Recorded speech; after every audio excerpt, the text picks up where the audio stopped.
Hello, Cosmic Fam. It's your girl, Cosmic Jazz 222, and today I am back with another collective message, but this time it's a channel message. So I'm not going to be using any cards today. I'm just going based on my intuition and a dream I had this morning. So we're going to get into all that.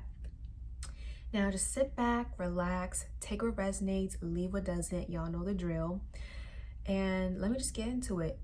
There is no coincidence that you're watching this video at this very moment, whether you are a returning subscriber or you're just new to my channel. Welcome, by the way.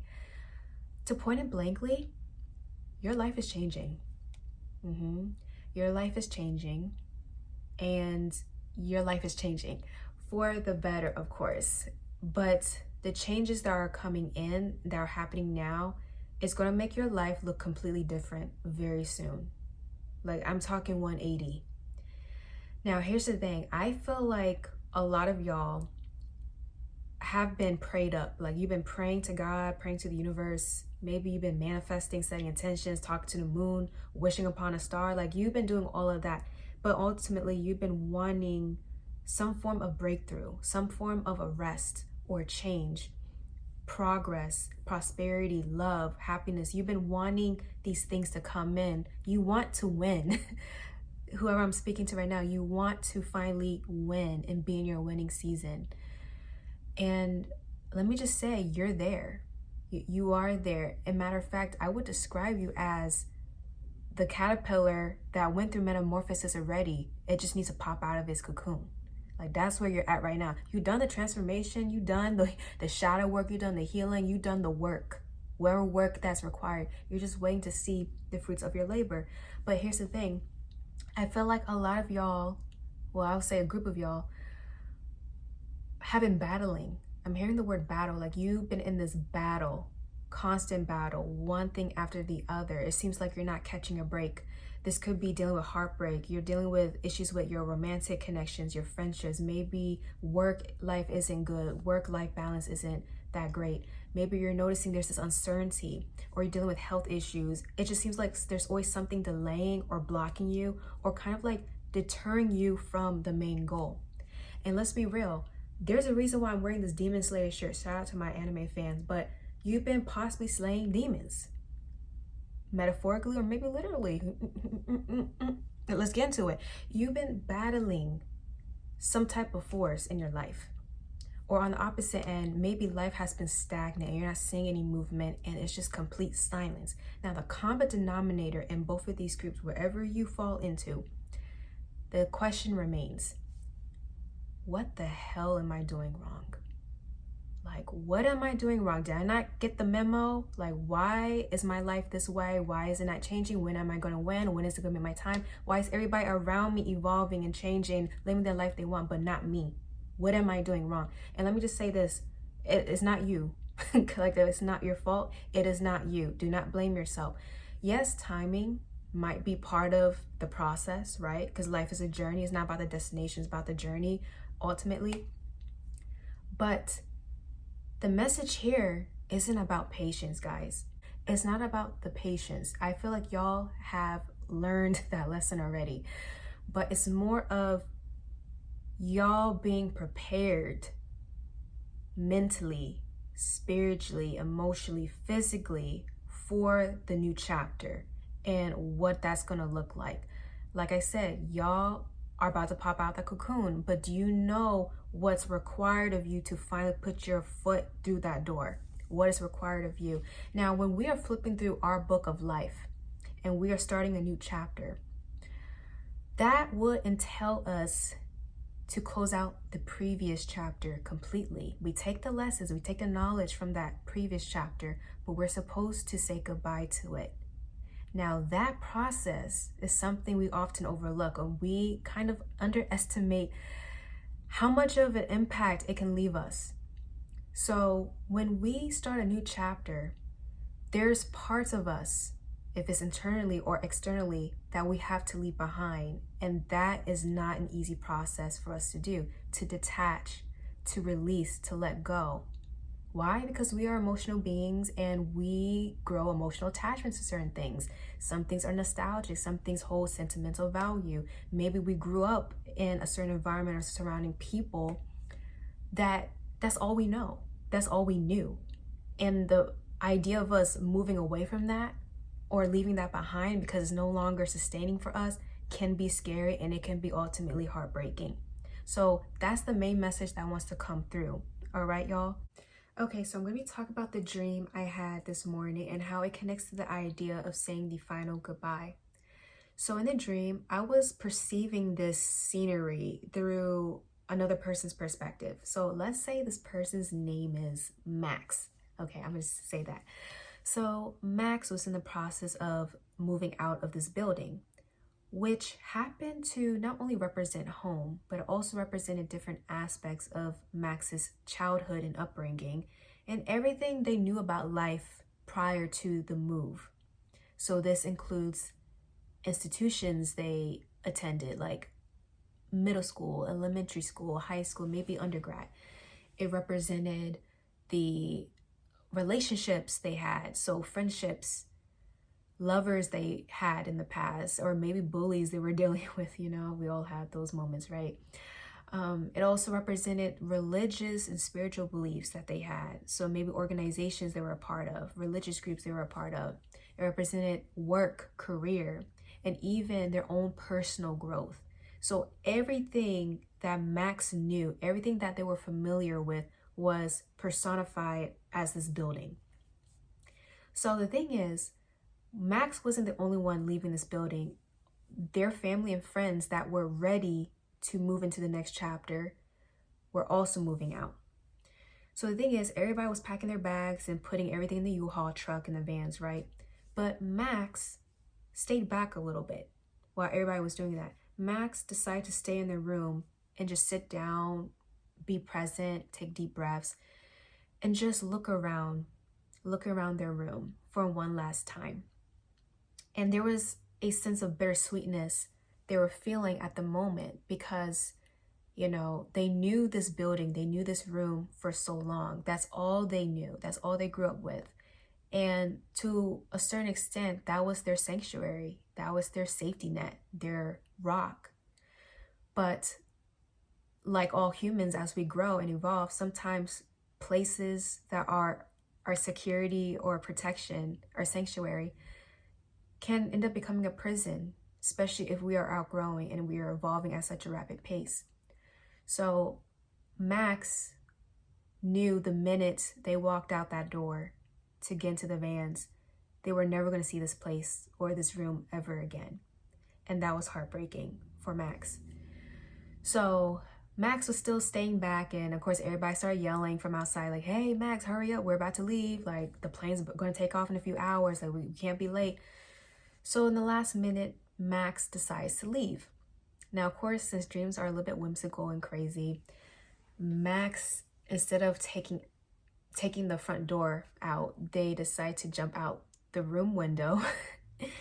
But they were able to fly. So again, that's part of the dream world. Things are crazy, but Max was flying out the window like a fairy, like Tinkerbell, Peter Pan. Think of that, which is very interesting. That scenario comes up. Anyways, Max follows the van as they make their way out of the neighborhood. But during the process, Max keeps looking back at the house because there's that feeling of conflict. Like, I'm about to start this new journey. I'm excited, but at the same time, I'm heartbroken because I'm leaving a piece of me behind. He keeps looking back. Now, as Max is looking back at the house, they notice that the lights are still on in the house. And the lights seem so welcoming, so nostalgic, and it was giving that vibe of, you can always return whenever you want. You know where home lies, right? But Max knew the chapter they were entering does not require them to come back. It's not supposed to be that way because the person they're about to become, the life they're about to live, does not align with the old life, the old way of being. So Max looked at that light inside the house, and with that final goodbye, finally said, lights out.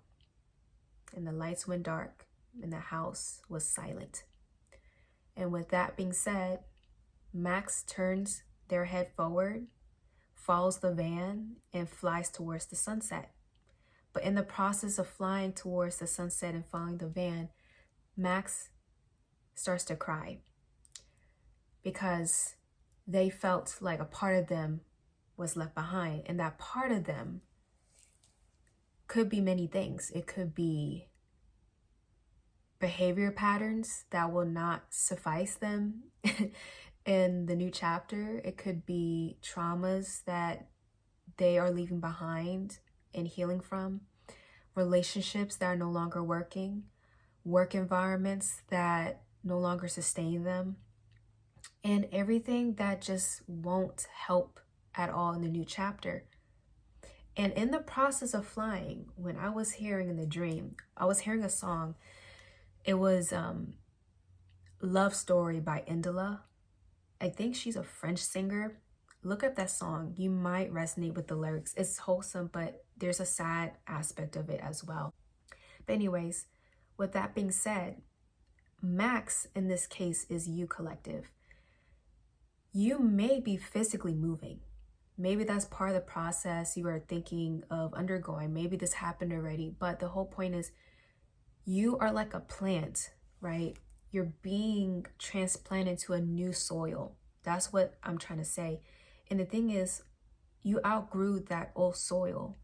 It doesn't sustain you anymore. The nutrition is gone and your roots are too big for that soil to handle. So you're being transplanted to this new soil where you can anchor down your roots deeper into the ground, where you'll be able to have all this nutrition. You will have more sunlight.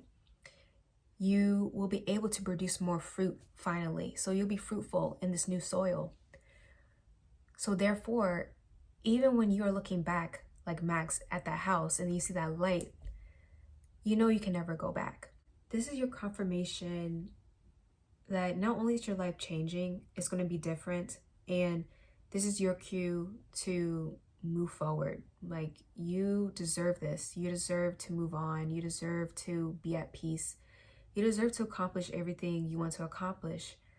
But what's required of you sometimes is to release.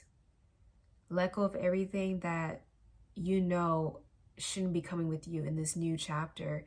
This includes mindsets, beliefs that are outdated, people that won't support you in your new journey, environments that restrict you, and even that negative self-talk. Release that. It might be hard. Again, this is like you have to reprogram yourself at this point. That's the trial and error in all of this. Now, I want to touch base on the Peter Pan thing that I mentioned earlier. You know, Max flying out of the house like a fairy, like Tinkerbell. If you know the story of Peter Pan and the Lost Boys, they never grew up. They were always in La La Land. They were always wanting to have fun. And that's why I feel like a good bunch of you are in this transition stage of either coming to age, going through adolescence, or maybe you're a teenager graduating from high school and you're about to enter college and you don't know what to expect. You're excited, but you know you're gonna have to be in this more mature role. Or in general, even if you're not that young, you're more mature, you're more wise in age, right? You are entering or stepping into a new role, which will require more responsibility. It will require you to lead, to step up, to be more mature. I'm even getting some of y'all might be becoming parents. You might, mom or dad. Congratulations, by the way, if that's the case. But you're stepping to this new role that's going to bring out a new side of you that might be uncomfortable. You may not be used to it. However, this is going to expand you in so many ways. This is going to help you grow in so many ways. I'm even getting, if it's a profession, like you're stepping to a leadership role, you will be respected. You will be praised in some way. People will look up to you. But it's all about you mentally preparing yourself for that role, because that old mindset, that childish, that lack of maturity mindset has to fall away. That might be part of the releasing you need to do. especially if you're entering those very high up, intense roles. Some mindsets, some ways of thinking, you are growing, and that's what you're saying goodbye to. And maybe there's a loss of innocence in the process. Maybe you get a dose of realism, but that's not your cue to never stop dreaming. At the end of the day, always dream, but understand, in this world we're in, sometimes you got to take a realistic approach to really have your dreams come true. But I feel like you guys have. You're just waiting for that green light. So with that being said, guys, move forward. Your life is changing, and this is your confirmation. I really hope this resonated. I hope this gave you all some form of relief and confirmation more than anything. But be easy with yourself. It's okay if you start to get emotional. It's okay if you're feeling nostalgic because you're leaving, yes, a part of you behind, but it's a part of you that's not going to serve the new timeline. You're growing. And remember, the constant thing that's happening in life is change. Change is constant. Nothing else is constant. So I'll see you guys later. And let me know your thoughts in the comments. Actually, type in your stories. I would love to read what y'all are going through and how this may relate to the message. But anyways, I'll see you guys later. Bye.